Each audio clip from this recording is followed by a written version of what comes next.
نحمده ونصلي ونسلم على رسوله الكريم اما بعد فاعوذ بالله من الشيطان الرجيم بسم الله الرحمن الرحيم وقال ربكم ادعوني استجب لكم آمنت بالله صدق الله المولانا العظيم وبلغنا رسوله النبي الامين المكين المتين المبين الكريم ونحن على ذلك لمن الشاهدين والشاکرین والحمد للہ رب العالمین۔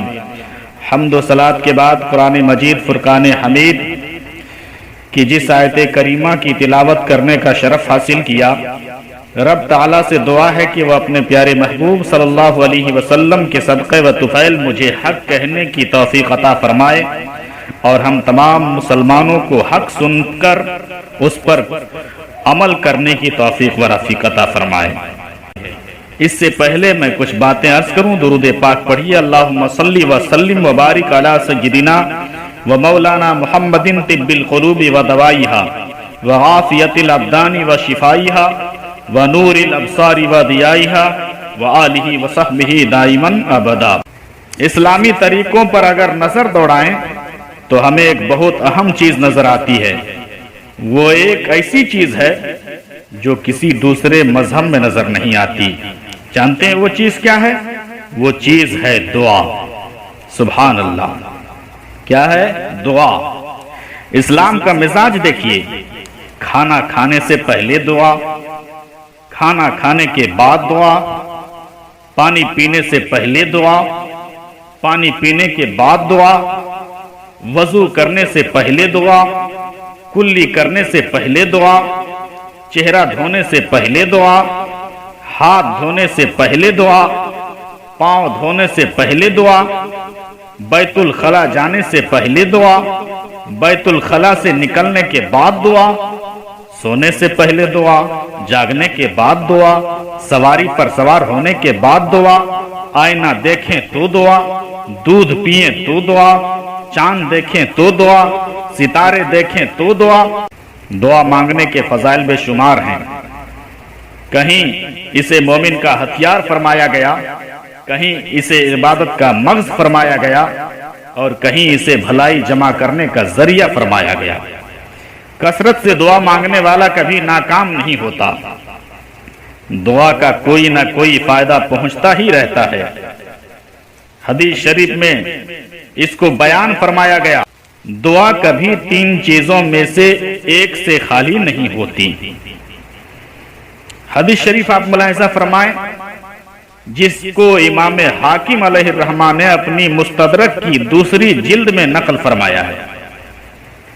وہ فرماتے ہیں کہ تاجدار کائنات فخر موجودات جناب احمد مجتبی محمد عربی روحی فدا صلی اللہ علیہ وسلم نے ارشاد فرمایا، جو مسلمان ایسی دعا کرے جس میں گناہ اور قطع رحمی کی کوئی بات شامل نہ ہو تو اللہ تعالیٰ اسے تین چیزوں میں سے کوئی ایک ضرور عطا فرماتا ہے۔ ان تین چیزوں میں سے کیا ہے؟ نمبر ایک، اس کی دعا کا نتیجہ جلد ہی اس کی زندگی میں ظاہر ہو جاتا ہے۔ نمبر دو، یا رب تعالیٰ دعا کی برکت سے کوئی مصیبت اس بندے سے دور فرما دیتا ہے۔ نمبر تین، یا اس کے لیے آخرت میں بھلائی جمع کی جاتی ہے۔ ایک اور روایت میں ہے کہ بندہ جب قیامت کے دن نامقبول دعاؤں کا اجر و ثواب دیکھے گا تو تمنا کرے گا کہ کاش دنیا میں میری کوئی دعا قبول ہی نہ ہوتی۔ حضرات محترم، اس حدیث پاک سے معلوم ہوا کہ اللہ تعالیٰ سے ہر لمحہ دعائیں مانگتے رہنا چاہیے، قبول ہو یا نہ ہو دل چھوٹا نہیں کرنا چاہیے، بس مانگتے رہنا چاہیے۔ قیامت کے دن ایک ساتھ بھلائیاں اور خیر عطا کی جائیں گی۔ دنیا کے مالدار، صاحب ثروت اور دولت مند لوگوں سے اگر کبھی کوئی مانگ لے تو وہ ناراض ہوتے ہیں۔ ایک مرتبہ میں آپ کو کچھ مال دے بھی دیا تو دوبارہ مانگنے پر ناراضی کا اظہار کرتے ہوئے کہہ دیتے ہیں کہ تم نے تو مانگنے کا دھندا بنا لیا ہے، جب دیکھو کچھ نہ کچھ مانگتے ہی رہتے ہو۔ مگر عالمین کے پروردگار خالق کائنات کی شان دیکھیے کہ اگر کوئی شخص اس سے نہ مانگے تو وہ اس بندے سے ناراض ہوتا ہے۔ چنانچہ حدیث شریف میں آتا ہے، حضرت ابو ہریرہ رضی اللہ تعالیٰ عنہ روایت کرتے ہیں کہ نبی پاک صلی اللہ علیہ وسلم نے فرمایا، جو شخص اللہ تعالیٰ سے نہیں مانگتا اللہ تعالیٰ اس سے ناراض ہوتا ہے۔ محترم حضرات، ایک جانب تو رب تبارک و تعالیٰ اپنے مانگنے والے بندے سے خوش اور نہ مانگنے والے بندے سے ناراض ہوتا ہے، اور دوسری جانب اپنے کلام میں اپنے حبیب صلی اللہ علیہ وسلم سے بھی فرماتا ہے کہ وَأَمَّا السَّائِلَ فَلَا تَنْهَرْ، اور سائل کو نہ جھڑکیں، یعنی اے محبوب صلی اللہ علیہ وسلم، میرے بندے آپ سے جب بھی جو بھی مانگیں آپ انہیں عطا کر دیجئے۔ نبی کریم صلی اللہ علیہ وسلم نے بھی اپنے رب کے ارشاد پر کیسا عمل کیا؟ یہ صحابہ کرام علیہم الرضوان فرماتے ہیں کہ ہم نے کبھی بھی نبی پاک صلی اللہ علیہ وسلم کی زبان مبارک سے مانگنے والے کو نہیں فرماتے سنا ہی نہیں۔ سبحان اللہ، کبھی بھی سرکار کو نہیں فرماتے سنا ہی نہیں، جس کو تاجدار بریلی امام احمد رضا خان فاضل بریلوی علیہ رحمت و رضوان نے یوں بیان کیا ہے، واہ کیا جود و کرم ہے شہ بطحا تیرا، نہیں سنتا ہی نہیں مانگنے والا تیرا۔ حضرات محترم، حدیث پاک میں ہے کہ نبی کریم صلی اللہ علیہ وسلم نے ارشاد فرمایا، کیا میں تمہیں وہ چیز نہ بتاؤں جو تمہیں تمہارے دشمن سے نجات دے اور تمہارا رزق وسیع کر دے؟ تو رات دن اللہ تعالیٰ سے دعا مانگتے رہو، کہ دعا مومن کا ہتھیار ہے۔ دعا کیا ہے؟ مومن کا ہتھیار ہے۔ اور ایک حدیث ملاحظہ فرمائیں، نبی کریم صلی اللہ علیہ وسلم نے ارشاد فرمایا، بلا اترتی ہے پھر دعا سے جا ملتی ہے، پھر دونوں قیامت تک جھگڑا کرتے رہتے ہیں۔ محترم حضرات، کئی مقامات پر ایسا ہوتا ہے ہم بڑے بڑے حادثات سے بچ جاتے ہیں، آخر کیا وجہ ہے کہ بال بچ جاتے ہیں؟ یہ سب دعاؤں کی برکتیں ہیں، کیونکہ دعا بلا کے آڑے آ جاتی ہے، اس لیے دعا مانگتے رہنا چاہیے۔ حضرت ابو ذر غفاری رضی اللہ تعالیٰ عنہ فرماتے ہیں کہ عبادات میں دعا کی وہی حیثیت ہے جو کھانے میں نمک کی۔ اور ایک حدیث پاک میں ہے، ترمذی شریف کی حدیث ہے، کہ نبی کریم صلی اللہ علیہ وسلم نے ارشاد فرمایا، دعا عبادت کا مغز ہے۔ محترم حضرات، آپ نے دو حدیثیں سماعت کی، ایک میں دعا کو کھانے میں نمک کی حیثیت اور دوسری میں عبادت کا مغز ارشاد فرمایا۔ اس سے معلوم ہوا کہ عبادت کے بعد دعا ضرور کرنی چاہیے، اور جو لوگ عبادت کے بعد دعا نہیں مانگتے وہ عبادت کی اصل اور بنیاد کو کھو بیٹھتے ہیں۔ چنانچہ ترمذی شریف میں حدیث نقل ہے، حضرت سلمان فارسی رضی اللہ تعالی عنہ سے روایت ہے، نبی پاک صلی اللہ علیہ وسلم نے ارشاد فرمایا، تمہارا رب حیا فرمانے والا اور بہت عطا کرنے والا ہے۔ حیا فرماتا ہے کہ بندہ اس کی بارگاہ میں ہاتھ اٹھائے اور وہ اسے خالی لوٹا دے۔ حضرات محترم، پھر اسی طرح ایک حدیث پاک اور نقل ہے، حضرت سلمان رضی اللہ تعالیٰ عنہ روایت کرتے ہیں کہ رسول پاک صلی اللہ علیہ وسلم نے ارشاد فرمایا، دعا کے سوا کوئی چیز تقدیر کو نہیں بدل سکتی، اور نیکی کے سوا کوئی چیز عمر کو نہیں بڑھا سکتی۔ ایک حدیث اور ملاحظہ فرمائیں، بخاری شریف کی حدیث پاک ہے، حضرت ابو ہریرہ رضی اللہ تعالیٰ عنہ سے روایت ہے کہ سرور کونین صلی اللہ علیہ وسلم نے ارشاد فرمایا، تم میں سے ہر شخص کی دعا قبول ہوتی ہے جب تک وہ جلدی نہ کرے، یعنی وہ کہے کہ میں نے بہت دعا کی لیکن میری دعا قبول ہی نہیں ہوتی۔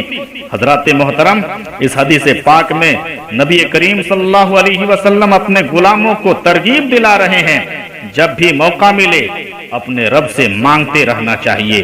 یہ کبھی نہیں کہنا چاہیے کہ میری کوئی دعا قبول ہی نہیں ہوتی، بلکہ اس امید پر کہ میرا پروردگار بڑا کریم ہے، سب کو نوازتا ہے، مجھے بھی ضرور نواز دے گا۔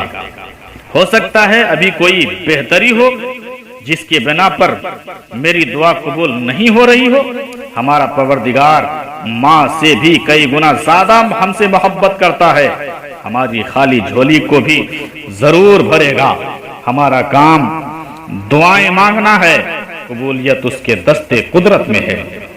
حضرات محترم، ایک بات اور میں بتا دوں، آدمی کے پاس جب مصیبت آتی ہے تو دعائیں کرتا ہے، لیکن جب پریشانیاں ختم ہو جاتی ہے، خوشحالی رہتی ہے، تب رب سے دعا مانگنا بھول جاتا ہے۔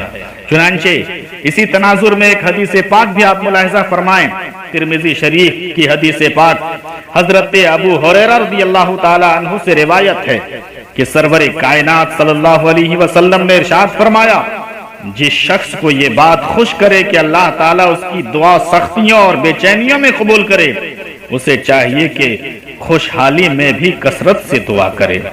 سبحان اللہ، سبحان اللہ۔ محترم حضرات، ہمارے معاشرے میں بے شمار ایسے لوگ موجود ہیں جو مالدار اور خوشحال ہونے کے بعد دعا مانگنا چھوڑ دیتے ہیں، اور یہ بات میرے مشاہدے میں ہے کہ دیگر اوقات کو چھوڑ دیں، پنجگانہ نماز پڑھ کر بھی سلام پھیرتے ہی روانہ ہو جاتے ہیں، حتیٰ کہ جمعۃ المبارک جیسے بابرکت دن بھی نماز جمعہ یعنی 2 رکعت کا سلام پھیرتے ہی اٹھ کر روانہ ہو جاتے ہیں۔ ایسا لگتا ہے کہ مسجد کے اندر سے کوئی ڈنڈا لے کے دوڑا رہا ہے۔ ایسے لوگوں کو ڈرنا چاہیے، کیونکہ یہ مال و دولت، یہ عیش و عشرت، یہ جاہ و جلال، یہ خوشحالی اور یہ صحت طاقت سدا رہنے والی چیزیں نہیں ہیں، کسی وقت بھی جا سکتی ہیں۔ لہذا عقل مندی کا تقاضا یہ ہے کہ انسان خوشحالی کے دور میں بھی خوب عافیت کی دعائیں مانگے تاکہ سختیوں کے وقت آسانی نصیب ہو۔ اب ایک بات اور میں بتا دوں جلدی سے، کس کی دعا قبول نہیں ہوتی ہے؟ تو حضرت ابو ہریرہ رضی اللہ تعالی عنہ سے روایت ہے کہ رسول گرامی وقار صلی اللہ علیہ وسلم نے ارشاد فرمایا، مسلم شریف کی حدیث پاک ہے، ایک شخص جو اللہ کے راستے میں لمبا سفر اختیار کرتا ہے، حج یا جہاد یا صلہ رحمی کے لیے لمبے سفر کی وجہ سے وہ پراگندہ اور غبار آلود ہے، وہ آسمان کی طرف اپنے دونوں ہاتھ پھیلا کر دعا کرتا ہے، اے میرے رب، اے میرے پروردگار، لیکن اس کا کھانا پینا حرام ہے، اس کا لباس حرام کا ہے، اور اس کی نشو نما ہی حرام سے ہوئی، تو اس کی دعا کیسے قبول ہوگی؟ حضرات محترم، اندازہ کریں، معلوم ہوا کہ مسلمان کے پیٹ میں لقمہ داخل ہو وہ حلال ہونا چاہیے، ورنہ کتنی ہی عاجزی کر لیں، کتنی ہی مشقت